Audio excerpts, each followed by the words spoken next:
Kissalicious. I'm just saying the reputation precedes him. He's kissalicious. I don't even know, but all I know is he got some line him up. Well, if Sean Payton's reputation precedes him, Very good. then we will have a lot of positive things I would hope to say about this Denver Broncos offense in 2025.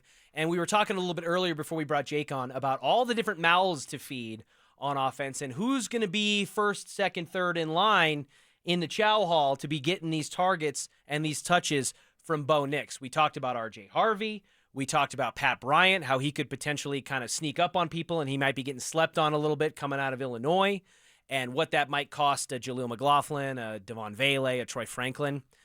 We haven't talked a whole lot about Courtland Sutton, and I think that he's the old head in the room. Yeah. He is, and I actually sometimes don't think he gets enough credit. No, not at all. For the stability and consistency that he's been able to have in his Broncos and NFL career, for constantly producing from a yardage and a touchdown standpoint, almost quarterback proof. I mean, he had a 1,000-yard season where he had 3 or 4 different quarterbacks throwing him meaningful passes throughout the course of a season. Hasn't he shown chemistry with everybody? Wasn't that a concern when Russell Wilson's not here? He had 10 touchdowns with Russ. How does he respond without? He's fine. He's fine. Give him Drew Lock. He's fine. More than fine. But the start of off-season programming, as we are just a few days away from, right, with off-season programming beginning Saturday for the Broncos that you will be in attendance for.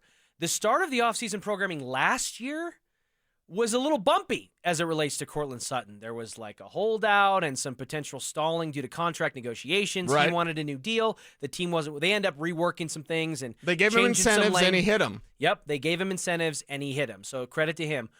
But can you go back to that well twice? Because we know and we've heard from Sutton that contract negotiations, he obviously wants a new deal, probably for more than just a single year, probably maybe for more than 2 years if he's talking from his camp's perspective.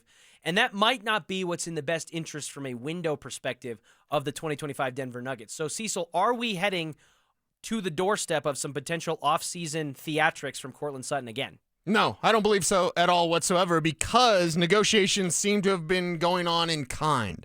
They're working together in concert with each other to get something done. We know the price tag, and thanks Stephon Diggs if you want, but the price tag starts at $23 million a year. That's a pretty penny. Whether you like it or not, that's where it's at. I know Dover earlier in the offseason before the Diggs deal was like, you can get him for 20.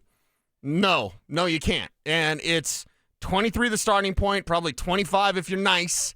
NFL teams are rarely nice, but still, this is something where last year was the negotiation. Hey, can I get a raise? No. Next. They gave him incentives, and he hit them all. Yeah. Every single one of them. That was him shoving it back in their face. Right. Now it's on them. You want to make me jump through hoops? Well, guess what? Yeah, I did. I did it. Now pay up. So I'm saying $25 million a year, 3-year deal. That's $75 million. Make 55 guaranteed, whatever the number is you want. So it's essentially a 2-year deal, and that last year is kind of null and void. Yeah. And then you see who's next after Courtland Sutton. But he's done everything that you can. The earlier reports this offseason said there would be no holdout, so even voluntary work Courtland Sutton could show up for. And I've seen the future. Here's what's going to happen.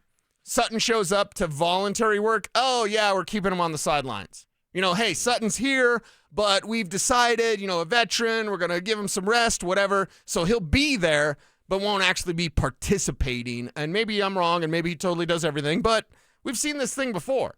It's a veteran that you're working nice, you're playing nice with right now. You didn't draft anybody that would be his replacement this year. You haven't gone out and made any sort of large trades. We saw George Pickens traded today from the Steelers to the Cowboys. You didn't see the Broncos make any sort of move for DK Metcalf when he was available or go in on this Pickens deal, right? So there's no one really to replace him. It'll get done, and it'll get done in a we had to pay Sutton type of way, but that's just what the market is right now.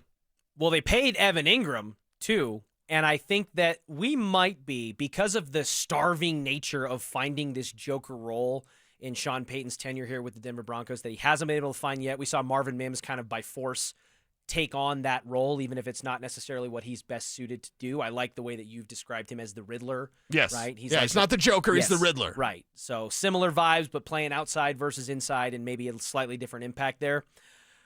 Are we potentially setting ourselves up with Evan Engram to have too lofty of expectations about what he's going to be able to jump in and do as a 30-year-old tight end who's on his third team and is going to be jumping into this train that's already been in motion with a a rookie season in Bo Yeah. Nix that exceeded a lot of expectations. Yeah, well, and Evan Engram coming off an injury. Yep. Right? So we have to maybe not temper our expectations, but know that when you want Evan Engram really going, November, and I'm not pushing it back. I'm not punting on any sort of thing, but if Evan Engram looks more like Evan Engram in the playoffs, perfect. But start it a little bit early. Start it around Thanksgiving, November, sometime in there, and start ramping things up. Because it's not necessarily how you start, it's how you finish. And what would I prefer? Evan Engram to look awesome the entire year. Right, What's Jimmy going to Graham. actually happen? Evan Engram be awesome about midseason until the postseason. And then he's like right on point, right in line. Timing and chemistry will be a thing with Bo Nix. They'll work on that. But am I expecting Evan Engram to be some sort of fantasy stud from day one? No. At some point this year, would he be? Yes. And could he end the year as a top 12 tight end? Yes. With Sean Payton, the answer is always yes. I think if Evan Engram as the kind of crown jewel offensively of the Broncos offseason additions, if he's flirting with top 10 or top 12 tight end production in the NFL, I think the Broncos are having a stellar offensive season and a lot of other things, including the run game with R.J. Harvey and Courtland Sutton and Marvin Mims being that Riddler role. I think a lot of things are clicking.